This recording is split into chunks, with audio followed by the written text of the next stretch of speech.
Kalau kita berbicara air dan sanitasi, air yang sehat dan sanitasi yang sehat menghasilkan jiwa yang sehat, pemikiran yang sehat. Supaya kalian lebih tahu tentang menjaga kesehatan, tapi karena pendidikan sebenarnya, karena pendidikan yang kurang tentang lingkungan, silakan aja cek dimanapun, pendidikan tentang lingkungan itu sangat kurang. Silakan di tempat mau di sekolahan di apa, sangat kurang. Seharusnya semua masyarakat, semua lapisan masyarakat itu harus peduli. Inilah salah satu tempat wudhu MCK lah. Memang iya benar, bukannya lebih penting, memang sangat-sangat penting ya Bu ya, terutama untuk bersuci, karena kan sebelum kita melaksanakan ibadah harus bersuci dulu, dan itu kan air menentukan juga ya Bu ya, sah enggaknya bersucinya kita ya gitu. Makanya air sangat penting. Indonesia seperti ini dulu. Masih menggunakan. Jadi sangat penting, hampir kalau saya bilang itu adalah peran utama untuk menunjang suatu kehidupan.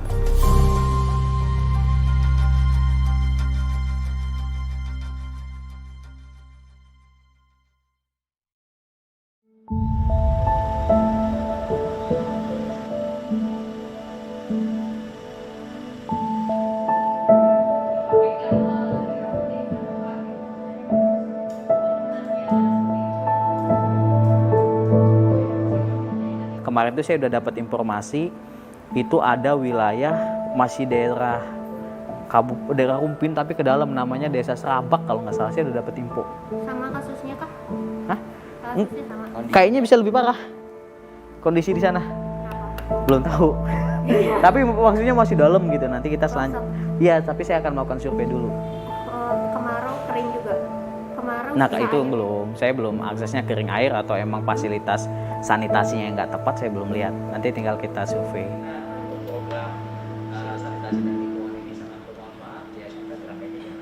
Yayasan Indonesia Hijau itu berdiri dan bergerak itu berdiri tahun 2014 ya, bulan Agustus. Nah, itu kita berdirinya Yayasan Indonesia Hijau. Untuk pergerakan sendiri Yayasan Indonesia Hijau awal mulai adalah concern ke bidang sosial dan pendidikan. Seiring perjalanan ya kan terus berjalan, akhirnya kami bareng bersama teman-teman ingin melebarkan gitu bagaimana program kita ini bisa diterima oleh masyarakat luas, terutama isu yang terjadi saat ini di dunia gitu kan, isu lingkungan dan sebagainya, itu kita gerak gitu.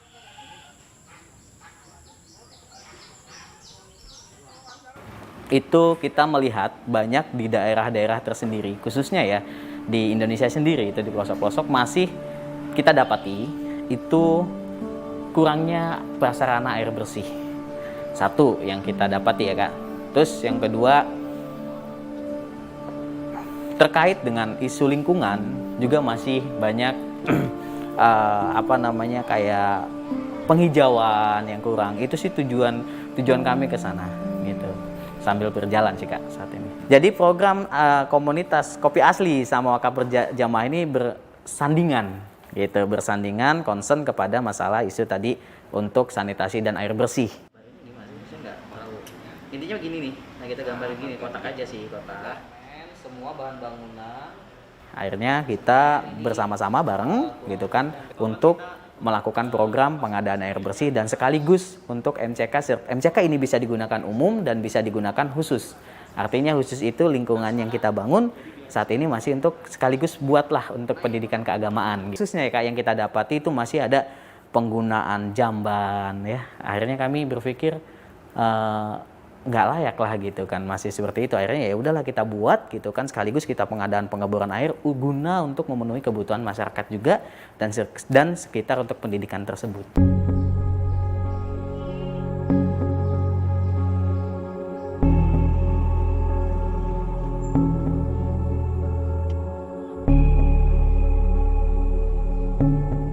Nah, inilah salah satu tempat wudhu dan mungkin MCK lah, sebelum ada MCK yang dibangun oleh Yayasan Indonesia Hijau. Ini untuk wudhu di sini, mandi, juga kadang-kadang untuk ya buang air besar di sini Bu tuh. Memang tidak layak tuh lihat tempatnya seperti ini gitu. Nah, sebelum saya bertemu dengan yayasan Bapak yang menyalurkan Yayasan Indonesia Hijau.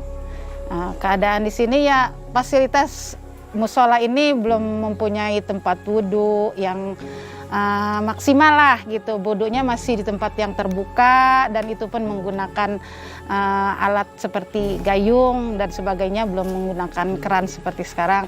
Dan WC-nya pun belum ada, Bu. Gitu. Jadi pada buang air besarnya dikoyak gitulah. Ya seperti empang kalau di sini mah. Ya kalau di rumah masing-masing mungkin ada juga, tapi kalau mau wudhu buat sholat di sini kan jadi berhubung belum ada tempat wudhu yang maksimal, akhirnya gantian Bu tuh di tempat yang terbuka seperti itu gitu. Kalau di rumahnya mungkin ada, cuman kalau musim kemarau kadang-kadang suka kering gitu. Akhirnya di sini dibuatkan sumur bor, alhamdulillah tuh, dan insya Allah mudah-mudahan kalau udah dibor kan nggak ada keringnya gitu, jadi bisa dipakai digunakan oleh warga di sini gitu yang kekeringan. Kalau musim kemarau memang kering Bu gitu, jadi air itu gantian gitu kalau menggunakan air itu. Tapi ya mau gimana lagi, memang hanya ini yang bisa dipergunakan untuk fasilitas itu semua. Ya di samping itu segala cuci bisa di sini untuk di lingkungan ini. Yang sekarang alhamdulillah setelah ada dari Yayasan Indonesia Hijau ini ya digunakan, cuman kebanyakan yang dipergunakan yang di sana ini cuma untuk sebatas cuci kaki dan itu aja lah.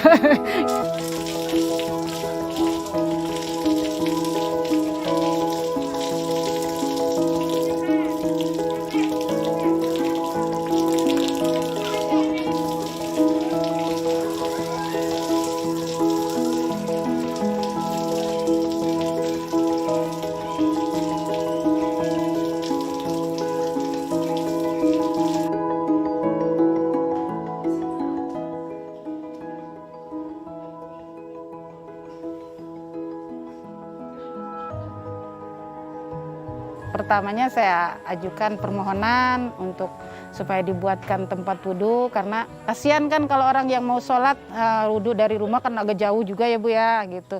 Nanti di jalan keburu kena nejis atau batal gimana gitu ya wudhunya. Akhirnya kan saya yang mau biasa kalau kata sini mah mau ngadon sholat, mau melaksanakan sholat dari jauh gitu, tamu gitu, mau wudhu bingung katanya ini wudhunya di mana katanya gitu. Nah, akhirnya saya bertemu sama yang dari Yayasan Indonesia Hijau, saya mau mengajukan permohonan supaya dibangun fasilitas tempat wudhu sama sekalian MCK-nya gitu, dan dia pun datang Bu untuk disurvei gitu, menyurvei tempat ini gitu. Oh iya benar, jadi harus dibangunkan lah gitu tempat wudhu itu yang memang tidak memadai ini untuk wudhu sekarang. Karena emang di sini kondisi dari yang tadi dari lingkungan gitu, dari sanitasi masih banyak di luar, dan kita udah buatkan ini sekaligus tempat toilet untuk cewek dan cowoknya, dan sekaligus ada tempat wudhunya. Ini yang kita bangun untuk peresmiannya tanggal 10 November. Itu. Nah kalau pengeboran kita di sini ini kedalaman 30 meter. Kedalaman 30 meter, alhamdulillah kondisi air jernih dan bagus gitu. Karena emang kita belum berani untuk lebih dari 60 ke atas gitu. Kemarin udah uji coba 30 juga udah bagus ya alhamdulillah. Nah di sini ada sumur gali yang kedalaman 15 meter juga air sudah bagus. Cuman emang kalau musim kemarau kering, dan ini kita lebihkan jadi 2 kali lipat.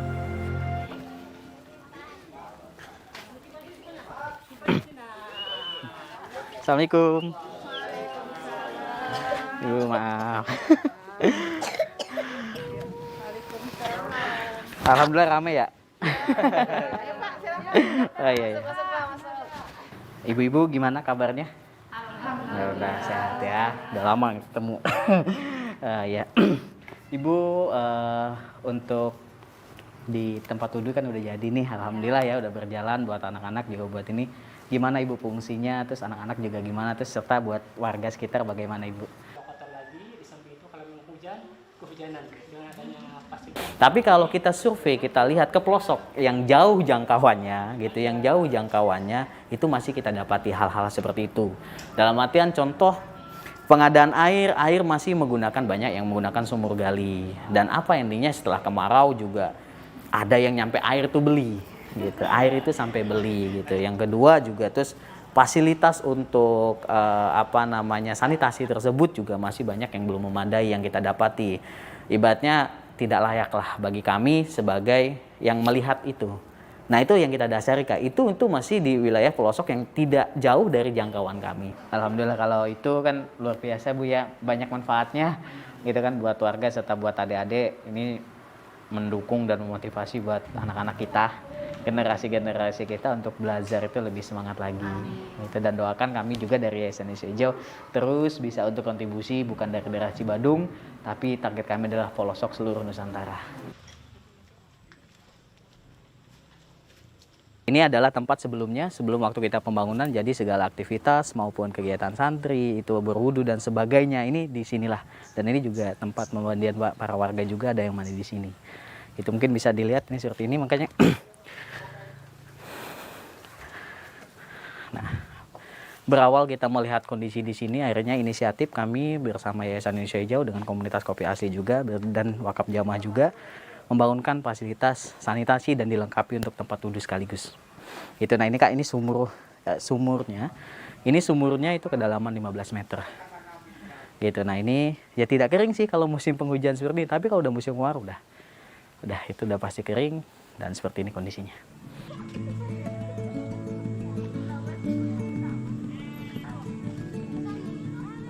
Nanti kalian dengarkan ada kakak-kakak yang dari Yayasan Indonesia Hijau akan menjelaskan tentang kesehatan ya, supaya kalian lebih tahu, lebih jelas tentang menjaga kesehatan, peduli kesehatan. Mereka akan menjelaskan pada kalian. Nanti dengarkan ya, dengarkan dengan seksama. Awalnya karena di sini datarannya tinggi ya, jadi ke bawah turun, sana turun. Sehingga untuk kemarau 3 bulan air kurang, tapi ya kami kan terbiasa dengan kekurangan jadi biasa aja. Cuma mungkin untuk santri kekurangan, dan akhirnya kami bikin sumur manual di transfer dan itu diganti. Jadi per 1 jam bisalah untuk kadang kami juga ngambil dari danau pakai mobil dikekolamkan sehingga di siklus saring dipakai lagi. Untuk santri aja kurang lebih 200, belum jamaah ibu-ibu, jamaah bapak-bapak juga kami perlu air. Tapi mau gimana, memang keadaannya seperti ini. Jadi kadang ada warga juga yang bawa, kadang ada yang punya mobil, udah saya dibawa itu pakai drum gede.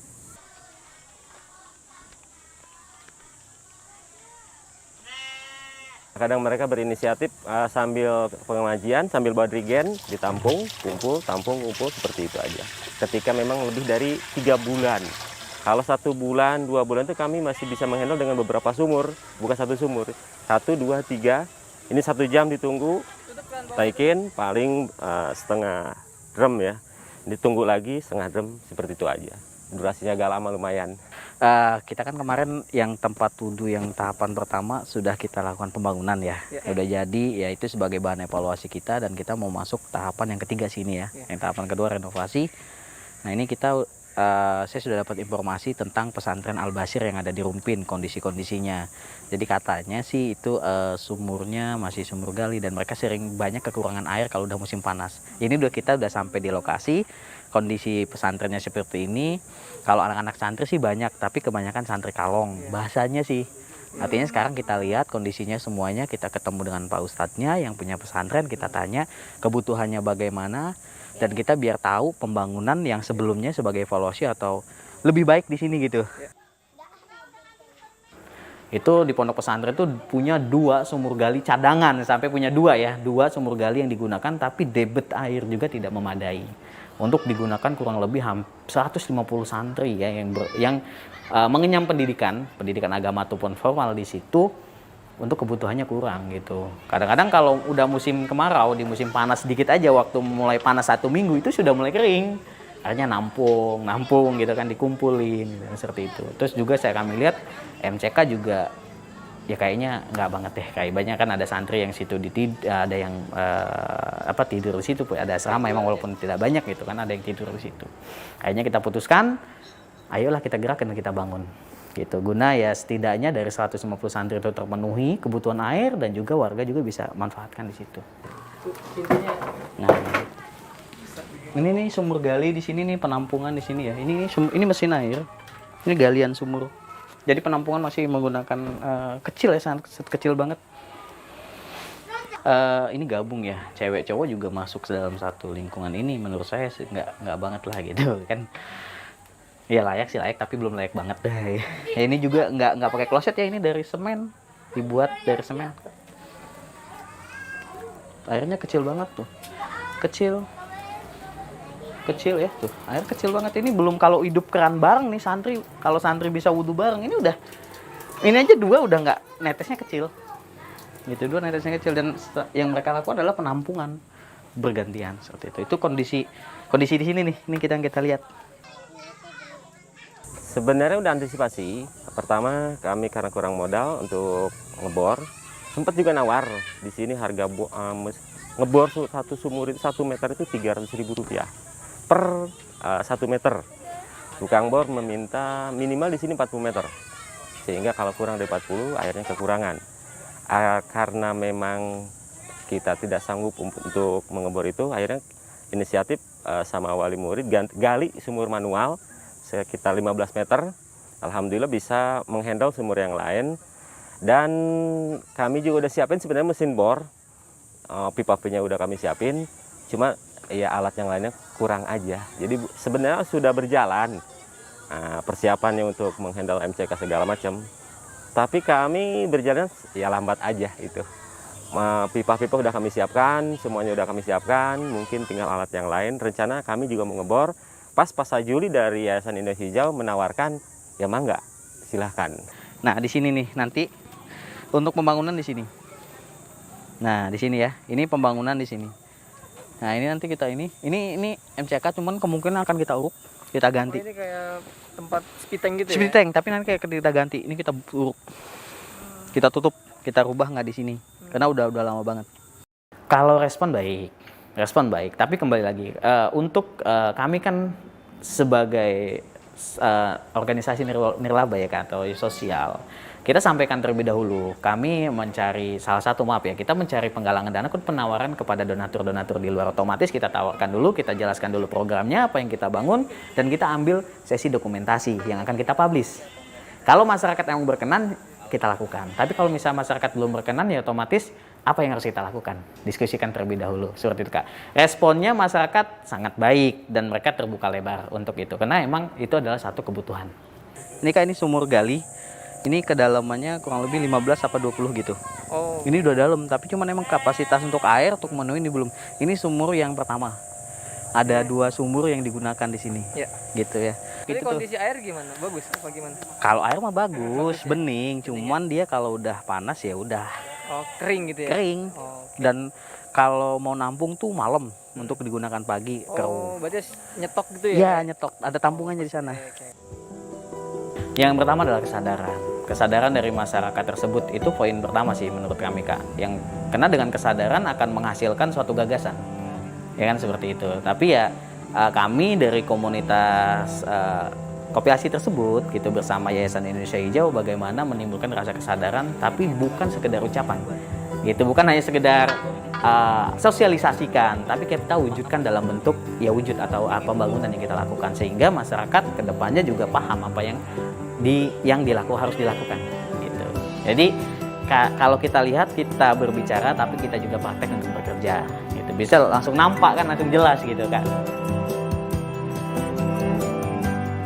Insya Allah dirawat dengan baik, tapi mungkin ini agak memang belum stabil ya ininya, bangunan maksudnya pinggirnya ini ya kalau kehujanan mungkin agak becek, tapi untuk itunya semua insya Allah ada dalam perawatan dan menjaga masing-masing bertanggung jawab untuk kebersihannya, dan kalau memang ada ya kerusakan dan apa insya Allah akan diperbaiki dan pokoknya mah dirawat lah gitu. dengan sebaik, dipergunakan dengan sebaik-baiknya, insya Allah. Kalau emang kita bisa lakukan yang baik, ayolah lakukan yang baik gitu. Toh di luar sana juga banyak orang yang mau berbuat baik, tinggal bagaimana kita memberikan fasilitasnya, caranya, langkahnya, dan edukasi terhadap masyarakat sehingga masyarakat bisa nerima dan bisa meniru untuk kedepannya menghasilkan generasi yang baik. Airnya alhamdulillah keluar bagus. Bagus ya? Bagus keluar. Kan kemarin sempat berlumpur tuh beberapa hari ya? Iya, di beberapa hari dikeluarkan. Ada mungkin 2-3 hari udah langsung bening. Udah langsung bening ya? Langsung bening. 3 hari dari pengeboran udah digunakan. Oh, Udah langsung? Langsung digunakan di sana. Oh, alhamdulillah. Digunakan. Berarti kan bisa sebagai pengganti sumur-sumur yang sudah ada kan gitu. Iya, benar. Oke. Semuanya di sini diajarkan. Cuma ya sebatas itu aja. Kami tidak bisa lebih dari itu karena keterbatasan tempat, keterbatasan pengajar juga untuk hal seperti itu. Sebisanya kami mengajarkan mereka, ayo tanam ini, ayo tanam itu. Kalian tanggung jawab yang ini, kalian tanggung jawab itu. Kalau untuk yang kita tanam kebetulan di pondok pesantren ini punya lahan juga ya, punya lahan yang ibaratnya luas dan juga bagus, ya kita adakan juga penanaman di situ. Contohnya ya pohon-pohon untuk sebagai perlindungan oksigen buat anak-anak sehingga ya tetap kondisi udaranya ya terkendali dan segar lah gitu. Itu kita tetap bersandingan dan berjalan. Jadi dalam lingkungan itu isu lingkungan ini kan bukan isu hal kecil tapi ini isu global. Gitu, isu global ya otomatis kita harus terlibat di situ dan kita harus wujudkan di situ. Kayak baca Yayasan Indonesia Hijau dengan kata hijau ya kita harus ada punya lingkungan yang hijau seperti itu kan.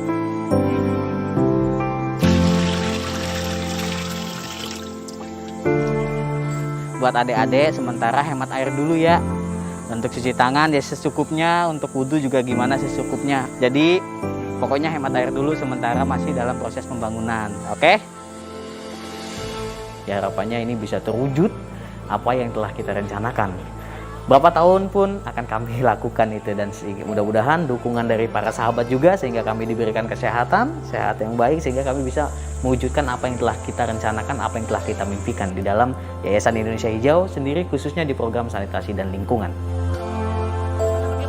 Semoga dari Yayasan Indonesia Hijau bisa bisa menyentuh tempat yang lain juga, bukan hanya di kami di sini di Al-Bashir di Rumpin, tapi semoga mereka bisa menyentuh tempat yang lain yang masih kurang, yang belum tersentuh, yang mungkin aksesnya juga susah, apalah sudah akses susah, mereka juga tidak tahu akan proposal segala macam sehingga mereka semampunya. Ketika Yayasan Indonesia Hijau datang, ya bisalah mereka terbantu. Tapi saya yakin mereka akan mampu menyentuh keseluruhan.